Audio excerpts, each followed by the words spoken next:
quarterbacks are different. I heard last night at the banquet you told a story about how you helped paint Ferentz's house. Well, he told the story.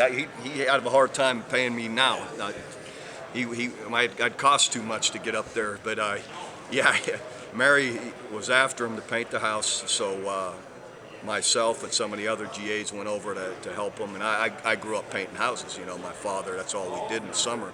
So I knew what to do, how to do it, and of course, he was scared to get all the way up to the peak, so I had to get the ladder, get all the way up to the high part. Oh, you say, of course, why? I'm kidding, but in the end, he didn't know what to do. He didn't know how to paint a house, so we went over and helped him, and needless to say, we had a good time when it was done. Sitting around his house or having a picnic afterwards, so although we did that a fair amount. My wife brought a picture to the dinner last night of us sitting around in his living room. He's on the floor explaining something, and we're playing Pictionary. And I'm looking at him with this confused look like, what in the world are you talking about? Of course, I'm 22, he's probably 26 or 7. He was a young assistant coach. You know, he was young. I think when he came our first year, the year we went to the Rose Bowl in '81, I think he was only 24 or 5 years old.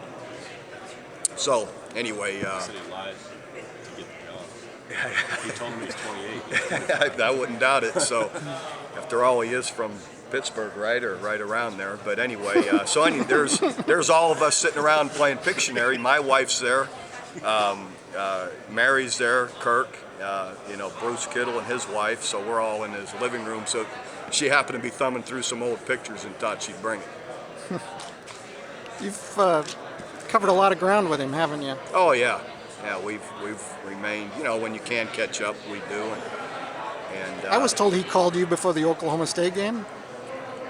Yeah, Kirk called me Friday. He was working out, and I was in my office getting ready to go down to a meeting. And he just called to wish me luck, and I got back to him. We caught up a little bit. I would imagine that you two have sympathetic stories. That it's a tight fraternity of people who can understand the problems and concerns you have. Well, that's fair to say.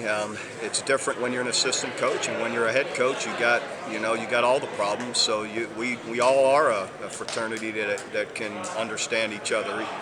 You know, the different things we go through, even rivals. You know, I think as coaches, each of us have a little bit of feeling for what the other guy, because we know, we all share the same. We have to go through the same things. Does it seem funny or amazing to you that 30 years later, here you are? Yeah, it really is. And Barry brought up a point in the paper, and it's kind of ironic, too, that we've only played twice. And the first time we played, I was a freshman going into Norman, Oklahoma to play in our second game of the year in '79. So it's, it is. But it's bound to happen after so many years. How do you think it looked back?